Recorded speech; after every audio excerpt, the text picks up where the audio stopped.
بسم اللہ الرحمن الرحیم۔ السلام علیکم ورحمۃ اللہ وبرکاتہ۔ آج کا ہمارا ٹاپک نماز کی فضیلت کے حوالے سے ہے۔ اللہ تبارک و تعالی نے قرآن مجید فرقان حمید میں نماز کے حوالے سے جو فضائل بیان کیے وہ آج آپ حضرات کے سامنے اس ویڈیو میں ہم بیان کریں گے۔ آپ سے گزارش ہے ویڈیو کو مکمل سماعت فرمائیے گا۔ یاد رکھیں نماز اللہ تبارک و تعالی نے ایمان والوں پر فرض کی۔ نماز در حقیقت 50 فرض ہوئی تھی۔ یہ تو موسیٰ علیہ السلام کا امت مصطفیٰ علیہ السلام پر احسان عظیم ہے کہ اللہ تبارک و تعالیٰ کے حضور نبی کریم صلی اللہ علیہ وسلم کو بھیجا کہ آپ اللہ کی بارگاہ میں اور کم کی درخواست کیجئے۔ اللہ پاک نے کم کی 45 پھر 40 یہاں تک کہ 5 نمازیں فرض ہوئی۔ اللہ تبارک و تعالیٰ نے کرم فرمایا کہ امت مصطفیٰ علیہ السلام پڑھیں گی 5 لیکن اللہ پاک 50 کا ثواب دے گا۔ سبحان اللہ۔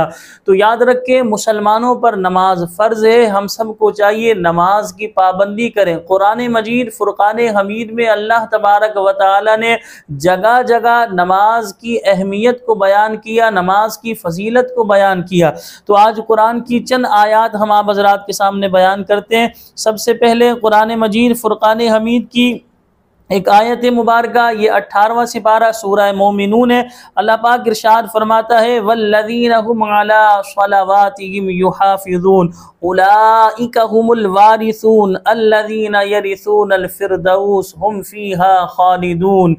اور وہ جو اپنی نمازوں کی نگہبانی کرتے ہیں یہی لوگ وارث ہیں کہ فردوس کی میراث پائیں گے، وہ اس میں ہمیشہ رہیں گے۔ اللہ پاک نے قرآن کریم میں ایک اور مقام پر ارشاد فرمایا، پارہ 16 اور جو ہے سورہ طٰہٰ آیت نمبر جو ہے 14، اللہ پاک ارشاد فرماتا ہے وَأَقِمِ الصَّلَاةَ لِذِكْرِي، اور میری یاد کے لیے نماز قائم رکھ۔ دیکھیں اللہ تبارک و تعالیٰ کی بارگاہ میں جب ہم نماز ادا کرتے، ایک بزرگ فرماتے ہیں انسان یہ تصور باندھ کر نماز پڑھے یہ میری آخری نماز ہے۔ جب انسان یہ تصور باندھے گا کہ میری یہ آخری نماز ہے، اس کے بعد مجھے نماز پڑھنے کا وقت نہیں دیا جائے گا، مہلت نہیں دی جائے گی، تو انسان کی نماز میں خشوع و خضوع پیدا ہوگا۔ انسان اپنے دل کو دماغ کو حاضر رکھ کے نماز ادا کرے گا۔ اسی طرح حدیث پاک میں آتا ہے، حدیث پاک کا مفہوم جو 2 رکعت اس طرح ادا کرے کہ اس کے ذہن میں دنیاوی خیالات سے اپنے ذہن کو پاک کر کے 2 رکعت جو ہے اللہ کی بارگاہ میں اس طرح ادا کرے تو اس پر جنت واجب ہو جاتی ہے۔ اللہ اکبر، بے شمار نماز کے فضائل بیان کیے گئے۔ آج ہمارے پاس دوسری چیزوں کے لیے تو وقت ہے، نماز پڑھنے کے لیے وقت نہیں۔ آج ہم اپنے کاروبار کے لیے ہمارے پاس وقت موجود، بیوی بچوں کو ٹائم دینے کے لیے وقت موجود، اسی طرح جو ہے فضول باتیں کرنے کے لیے ہمارے پاس وقت موجود ہے، لیکن اگر وقت نہیں تو نماز پڑھنے کے لیے نہیں۔ دیکھیں قرآن کریم میں اللہ تعالیٰ نے کیا ارشاد فرمایا، اللہ پاک فرماتا ہے ان الصلاۃ کانت علی المؤمنین کتابا موقوتا، بے شک نماز مسلمانوں پر وقت باندھا ہوا فرض ہے۔ اللہ پاک نے 12ویں پارے سورہ ہود کی آیت نمبر 114 آیت نمبر میں ارشاد فرمایا وَأَقِمِ الصَّلَاةَ طَرَفَيِ النَّهَارِ وَزُلَفًا مِّنَ اللَّيْلِ إِنَّ الْحَسَنَاتِ يُذْهِبْنَ السَّيِّئَاتِ ذَلِكَ ذِكْرَىٰ لِلذَّاكِرِينَ۔ اللہ پاک فرماتا ہے اور نماز قائم رکھو ان کے دونوں کناروں، دن کے دونوں کناروں اور کچھ رات کے حصوں میں، بے شک نیکیاں برائیوں کو مٹا دیتی ہیں، یہ نصیحت ہے نصیحت ماننے والوں کے لیے۔ یعنی یہاں اللہ تبارک و تعالی نے جو فرمایا بے شک نیکیاں برائیوں کو مٹا دیتی ہیں، مفسرین کا ایک قول یہ بھی ہے کہ اس سے مراد نماز ہے، یعنی نماز گناہ صغیرہ کو مٹا دیتے ہیں۔ نماز کی برکت سے ہمارے چھوٹے جو گناہ ہوتے ہیں وہ اللہ تبارک و تعالی معاف کر دیتا ہے۔ اسی طرح اللہ رب العالمین نے 18ویں سپارے سورہ نور کی آیت نمبر 56 میں ارشاد فرمایا وَأَقِيمُ الصَّلَاةَ وَأَقِيمُوا الصَّلَاةَ وَآتُوا الزَّكَاةَ الصلاۃ واطیعوا الرسول لعلکم ترحمون، اور نماز برپا رکھو اور زکوٰۃ دو اور رسول کی فرما برداری کرو اس امید پر کہ تم پر رحم ہو۔ یعنی یہاں پر دیکھیں اللہ تعالیٰ نے فرمایا نماز برپا رکھو، نماز قائم رکھو اور زکوٰۃ ادا کرو اور رسول کی فرما برداری کرو اور اس امید پر کہ تم پر رحم ہو۔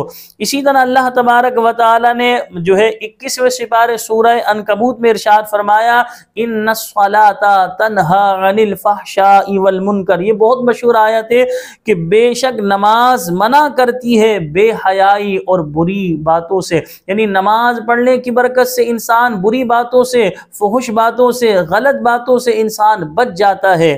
اسی طرح اللہ رب العالمین نے 29ویں سپارے سورہ معارج آیت نمبر 34 اور 35 میں ارشاد فرمایا والذین هم علی صلاتهم یحافظون اولئک فی جنات مکرمون، اور وہ جو اپنی نماز کی محافظت کرتے ہیں یہ ہیں جن کا باغوں میں جو ہے اعزاز ہوگا۔ اللہ اکبر، نماز پڑھنے والے خوش نصیب ہے، نماز کی پابندی کرنے والے خوش نصیب ہے، اللہ کے حضور سجدہ ریز ہونے والے خوش نصیب ہیں۔ تو اللہ پاک نے ہم پر نماز فرض کی ہے، یہ ہماری ذمہ داری ہے، اس ذمہ داری کو نبھائیے۔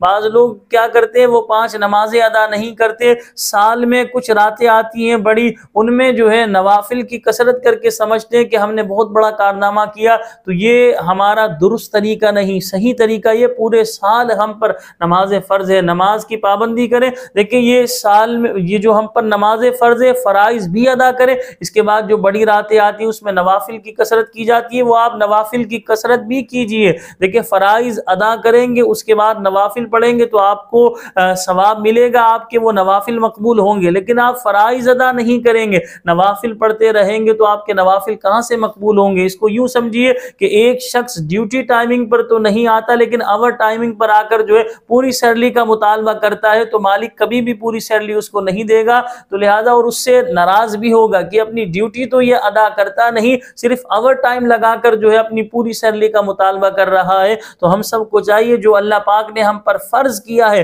اس فرائض کو ہم اچھے انداز میں ادا کریں اور نماز جیسی عظیم عبادت کی ہم پابندی کریں، نماز کو اس طرح ادا کریں جیسا کہ اللہ تبارک و تعالی سے ہم کلام ہے۔ حدیث پاک میں آتا ہے بندہ اس طرح نماز ادا کرے کہ گویا کہ بندہ اللہ کو دیکھ رہا ہے۔ اگر یہ تصور نہیں باندھ سکتا تو کم از کم انسان یہ تصور تو باندھے اللہ مجھے دیکھ رہا ہے، رب کی ذات مجھے ملاحظہ فرما رہی ہے، اللہ تبارک و تعالی مجھے دیکھ رہا ہے۔ ہمیں اپنی دعاؤں میں یاد رکھیے گا اور اللہ کے حضور میں دعا گو ہوں کہ اللہ پاک مجھے بھی اور آپ تمام دیکھنے والے دوستوں احباب کو مرتے دم تک نماز کی پابندی نصیب فرمائے۔ اللہ پاک ہمارے گھر والوں، فیملی کو، خاندان برادری والوں اور ہماری نسلوں کو بھی اللہ پاک نماز کا پابند رکھے۔ ہمیں اپنی دعاؤں میں یاد رکھیے گا۔ ملتے اگلی ویڈیو میں، تب تک کے لیے اجازت دیجیے۔ اللہ نگہبان۔ السلام علیکم ورحمۃ اللہ وبرکاتہ۔